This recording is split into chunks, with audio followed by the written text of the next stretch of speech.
Assalamualaikum warahmatullahi wabarakatuh. Bismillahirrahmanirrahim. Alhamdulillahirabbil alamin wassalatu wassalamu ala asyrafil anbiya'i wal mursalin sayyidina wa maulana Muhammadin wa ala alihi wa sahbihi ajma'in amma ba'd. Rabbi shrah li sadri wa yassir li amri wahlul 'uqdatam min lisani yafqahu qawli.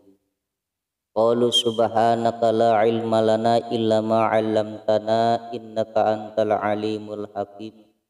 Shadaqallahul azim. Para tulabul ilmi yang insyaallah dimuliakan oleh Allah Subhanahu wa taala, alhamdulillah pada kesempatan ini kita bisa melaksanakan rutinitas yakni kajian kitab salaf.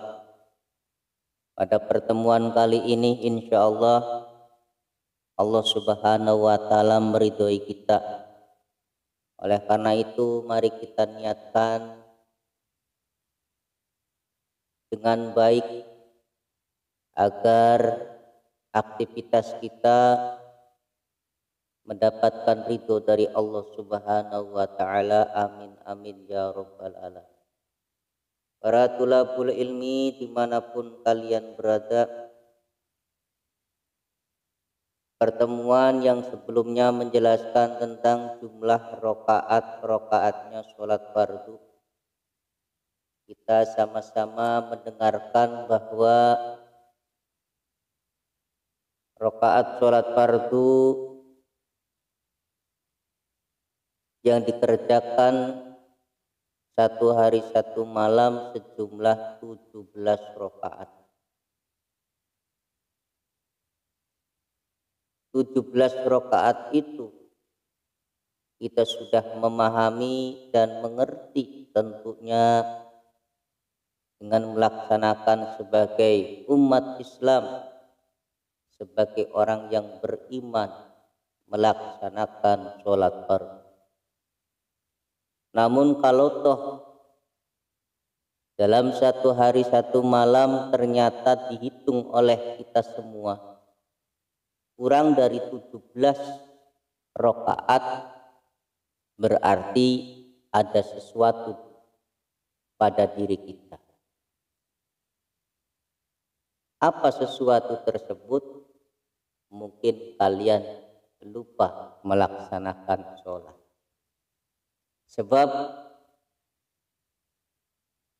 sudah barang tentu dan pasti bahwa sholat itu rokaat dalam 5 waktu sejumlah 17 rokaat.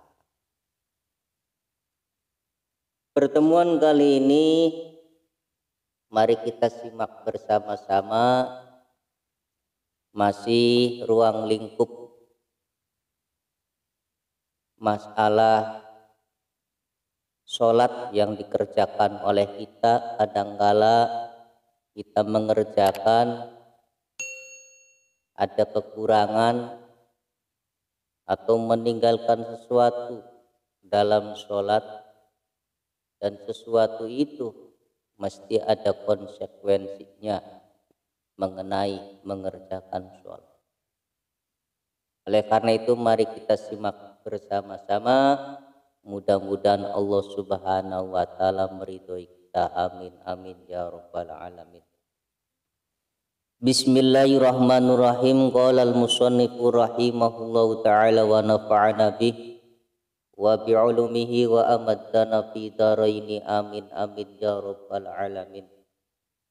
Faslun wal matruku minas shalah salasatu asya'a. Faslun ayhada faslun utawi ikiku anas wiji pasal. Wal matruku lan utawi perkara kang den tinggal.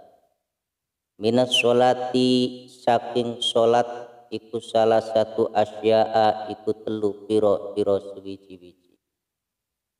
Para tulabul ilmi dimanapun kalian berada, bahwa sesuatu yang tertinggal ini bisa jadi kerja. Sesuatu yang ditinggal dalam sholat itu terdapat 3 macam. Kadangkala kita meninggalkan karena unsur tidak kesengajaan, lupa. Kadangkala yang ditinggal itu fardunya atau rukun-rukun sholat. Bisa jadi kita tertinggal sunnah-sunnahnya. Baik itu yang tertinggal sunnah hayat ataupun sunnah abad yang sudah dijelaskan dalam pertemuan yang sebelumnya. Terus bagaimana? Di saat kita menjalankan sholat ada sesuatu yang ditinggalkan. Terus bagaimana juga kalau toh kita meninggalkan rukun-rukun sholat? Baik unsur kesengajaan ataupun unsur ketidaksengajaan. Tapi yang jelas menitik beratkan dalam penjelasan ini, sesuatu yang ditinggalkan itu kita tidak sengaja karena lupa.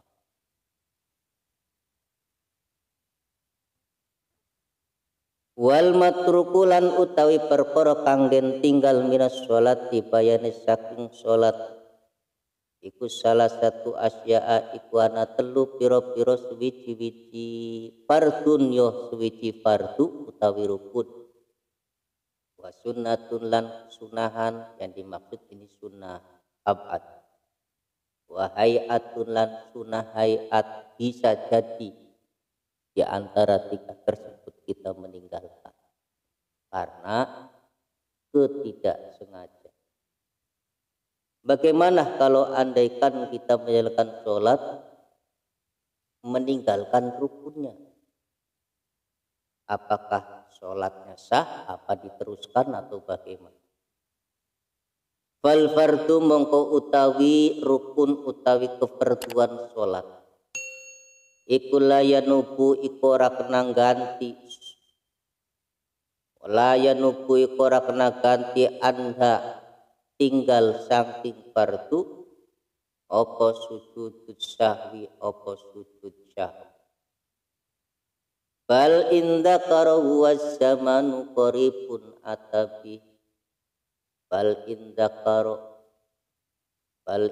karo balik lamun eling sapa musolli ing matruk ing fardu yang ditinggal fardu atau rukun wa zamanu halau tawi zamane iku qaribun iku parek atakang nekani sapa musolli di kelawan fardu ata mongko nekani intadir ata mongko nekani sapa musolli ing di kelawan al matruk minal fardi wa banalan rusa pemusolli alaihi ing atase fardu wa sajadalan sujud sapa musolli li syahwi krana arae lali.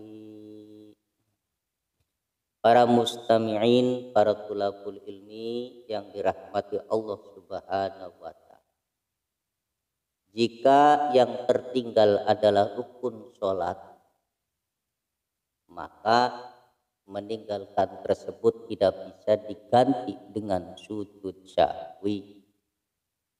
Misal salah satu di antara rukun sholat apa saja? Kita mau suratul Fatihah termasuk rukun qauliyah sholat. Seperti ruku termasuk rukun af'al dalam sholat. Misalkan kita meninggalkan ruku, lupa. Sholat tidak ruku, langsung sujud saja. Berarti kita meninggalkan rukun. Rukun yang rupanya adalah rukun. Ini di saat kita meninggalkan ruku tersebut, tidak bisa ditambal atau diganti dengan sujud sahwi. Paham ya? Salah satu rukun adalah ruku. Maca suratul Fatihah adalah rukun. Kita lupa tidak membaca suratul Fatihah. Maka meninggalkan suratul Fatihah, membaca surat Fatihah, meninggalkan kita ruku, tidak bisa diganti dengan sujud sahwi. Akan tetapi indakarahu wazzamanu qaribun atabihi wa bana alaihi wa sajada lisyak. Bila mana kita ingat meninggalkan baik maca suratul Fatihah atau rukunya dalam waktu dekat, misalkan kita meninggalkan pembacaan suratul Fatihah, langsung kita mau ruku, tidak membaca surat Fatihah. Setelah kita hendak menjalankan ruku, di tengah-tengah sebelum kita sempurnanya ruku, kita ingat tadi belum membaca suratul Fatihah, maka kita bisa kembali lagi, berdiri tegap lagi dengan membaca suratul Fatihah.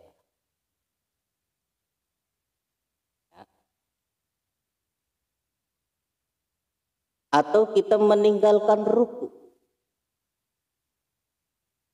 Di saat kita meninggal ruku, kita langsung sujud. Sebelum sempurna melakukan sujud dengan waktu yang sebentar, artinya tidak lama, maka ini indakaruhu wazzamanun qarib atabihi. Kita ingat bahwa kita itu belum ruku, namun kita belum memasuki sempurna melakukan sujud, maka kita bisa kembali lagi, terus kita menjalankan ruku yang tertinggal. Setelah kita kembali lagi, ingat lagi, kita teruskan saja sholatnya. Nanti disunahkan akhir sebelum melaksanakan salam, melaksanakan sujud sahwi.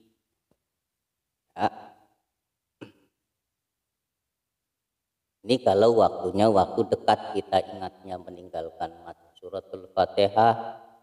Tapi kalau kita contoh tadi yang tertinggal itu maca suratul Fatihah atau melaksanakan ruku. Kalau waktunya sudah jeda waktunya lama, dalam artian sudah melakukan gerakan lain, maka tidak bisa kita kembali lagi untuk melaksanakan gerakan sholat yang ditinggal. Misal kita meninggalkan suratul Fatihah, kita sudah ingatnya saat kita ruku, atau kita meninggalkan ruku, kita ingatnya di saat kita dalam keadaan sujud, maka tidak boleh kita mengulangi kita mau melaksanakan ruku, tidak boleh. Tapi di saat sudah melaksanakan karena waktunya sudah lama, ingatnya maksudnya, sehingga tidak mungkin kita melakukan sesuatu yang ditinggalkan, maka kita teruskan saja sholatnya. Tapi sholat yang ditinggal tadi, maca suratul Fatihah atau ruku, jangan dihitung sebagai saat menjalankan satu rakaat. Jadi 0 lagi. Misalkan kita lupa dalam rakaat yang pertama, karena terlanjur ingatnya sudah lama, tidak mungkin kita mengulangi lagi, maka rakaat itu jangan dihitung. Itu seperti itu. Jadi kita menjalankan, teruskan saja, jangan dibatalkan sholatnya. Kita teruskan, tapi rakaat yang tadi yang ditinggalkan, baik meninggalkan suratul Fatihah atau ruku itu jangan dihitung dalam rokaat sholat. Itu toh kalau meninggalkan yang tertinggal adalah rukun sholat. Sebagaimana ini ada hadisnya Kanjeng Nabi Muhammad Shallallahu Alaihi Wasallam. Kanjeng Nabi pernah sholat berjamaah bersama sahabatnya, yaitu hadis diriwayatkan oleh Imam Bukhari. Pada saat itu Kanjeng Nabi berjamaah sholat zuhur, menjalankan sholat zuhur. Intadir. Maaf, ini contoh, bukan Kanjeng Nabi tidak meninggalkan rukun sholat ya, tapi ini sunnah sholat. Nanti saja. Wa sunnatul la ya'udu ilaiha ba'da talabbusi bil fardi lakinnahu yasjudu lisyahwi anha. Wa sunnatulan utawi kesunahan sholat iku la ya'udi ora kena balik sapa musolli ilaiha maring sunnah ba'da talabbusi ing dalam sawise nganggoni utawi oleh nglakoni bil fardi kelawan fardhu. Lakinnahu tetapine musolli kuyasjudu iku sujud sapa musolli lisyahwi krono arai lali anda tinggal saking sunnah. Adapun sunnah yang ditinggalkan maka si musolli tidak boleh kembali mengulangi lagi karena melakukan kesunahan yang tertinggal setelah melakukan rukun sholat. Tetapi si musolli itu sunnah melakukan sujud sahwi sebelum salam. Ini yang dikandung maksud sunnah yang tertinggal adalah sunnah ab'ad.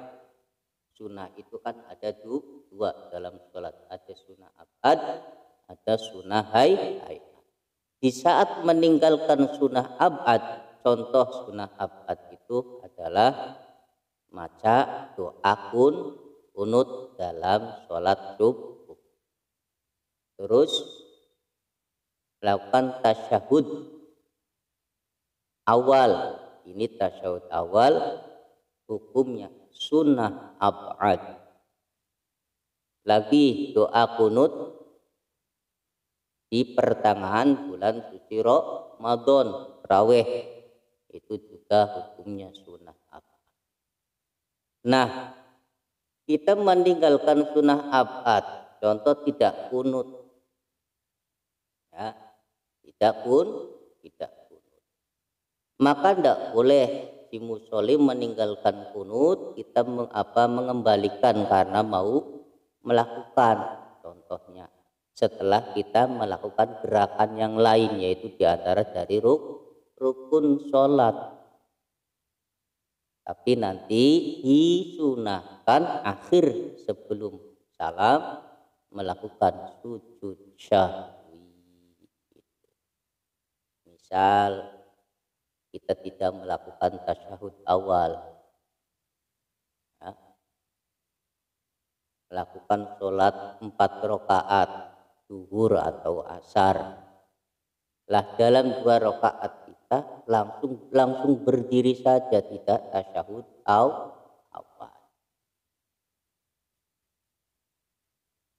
Nah, kita meninggalkan tasyahud awal berarti kita meninggalkan sunnah ab'ad.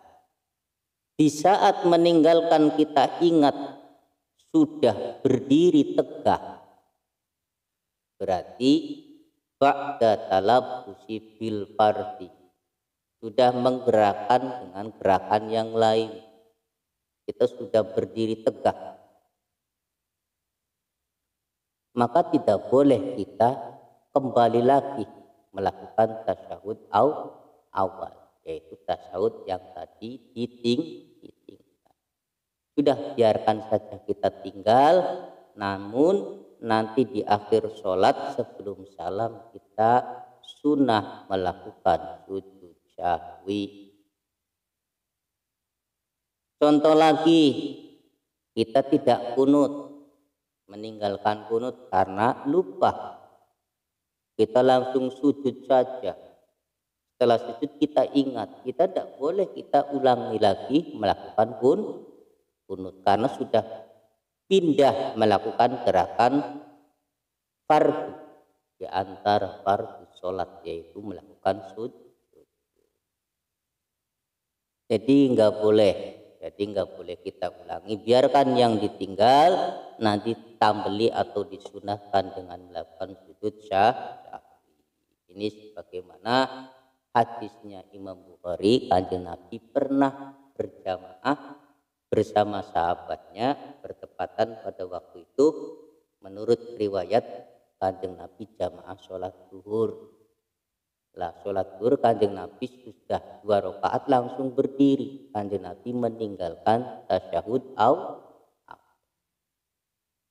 Lantas para sahabat dan para jamaah juga sedikit bengong di saat jadi makmum. Tapi para jamaah ikuti saja gerakannya Kanjeng Nabi. Setelah 4 rakaat dari makmum pun menunggu kok Kanjeng Nabi enggak salam-salam. Ternyata sebelum salam Kanjeng Nabi melakukan sujud lagi, yaitu 2 sujud, melakukan sujud syahwi. Apa yang dibaca dalam sujud syahwi? Subhana man la yanamu wa la yashku. Subhana man la yanamu wa la yashku. Itu yang dibaca di saat melaksanakan sujud syahwi. Ini sunnah ab. Wal hayatu macam yang ketiga, wal hayatu lan utawi sunah hayat iku la ya utwi ora balik sapa musolli ilaya maring hayat ba'da tarbiyain dalam sawise oleh ninggale hayat wala yasjudu lan ora kena sujud syahwi sapa musolli di syahwi krono arae lali anha tinggal saking hayat. Macam yang ketiga yang ditinggal bisa jadi sunnah hayat,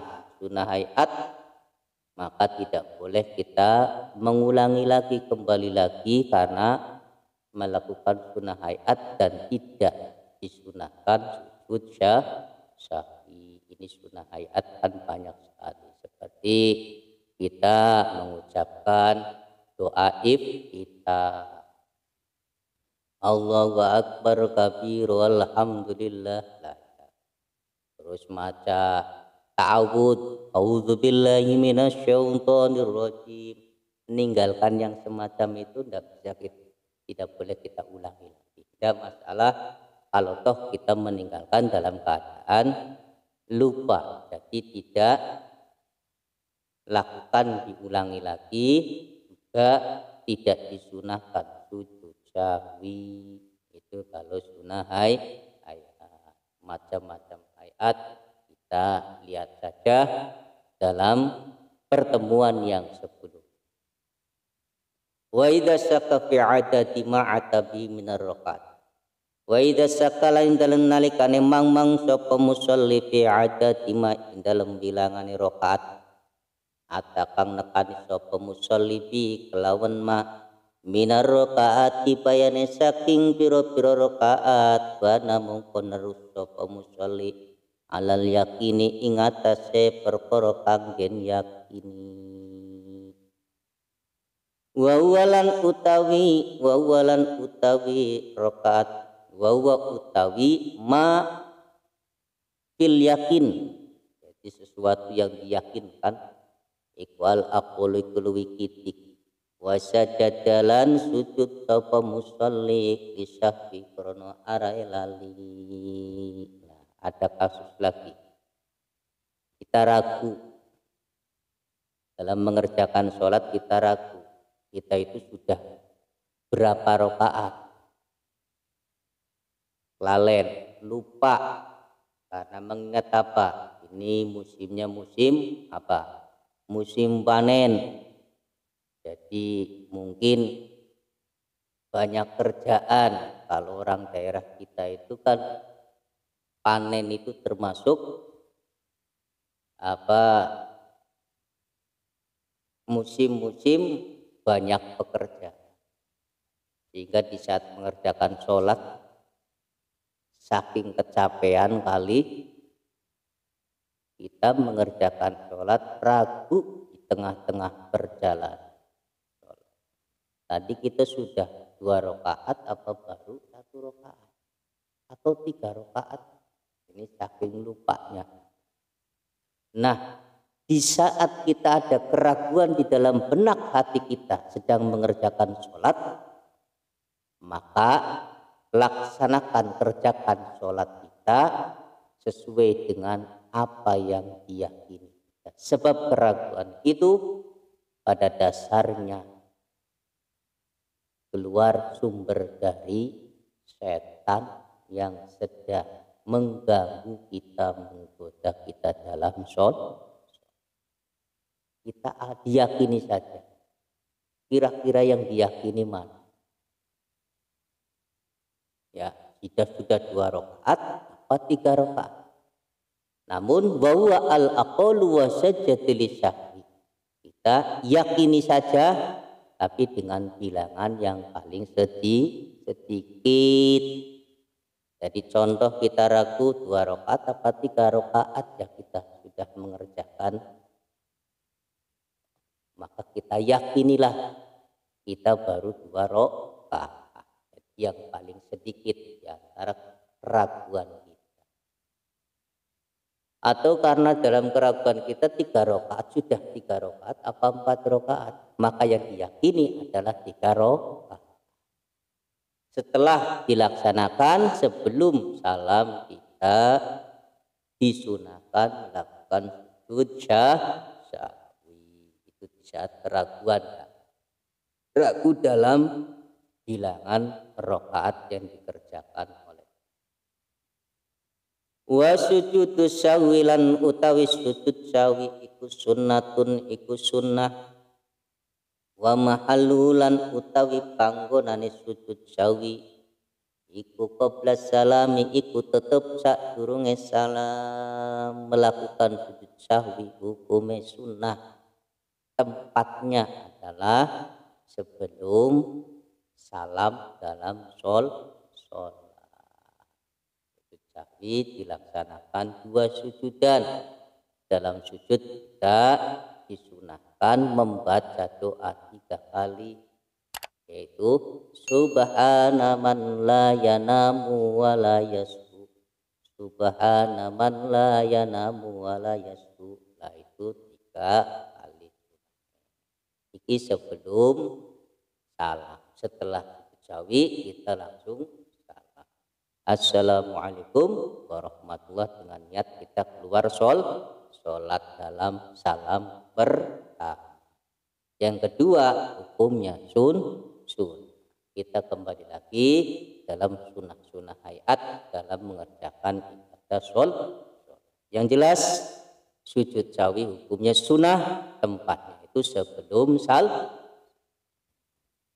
Faslun wa khamsatu awqatin la yusalla wallahu a'lam. Untuk pertemuan kali ini insyaallah apa yang saya sampaikan mudah-mudahan bermanfaat bagi saya pribadi dan umumnya kepada mustami'in dan para thulabil ilmi dimanapun kalian berada. Mudah-mudahan Allah Subhanahu wa ta'ala diberikan kekuatan kepada kita bisa istiqomah menjalankan rutinitas pengajian, sekalipun ala kadar itu bisa dimaklumi kita bersama. Mudah-mudahan sekali lagi Allah Subhanahu wa ta'ala memberkahi kita semua. Amin amin ya rabbal alamin. Akhir kalam billahi taufiq war ridho wal inayah. Wassalamualaikum warahmatullahi wabarakatuh.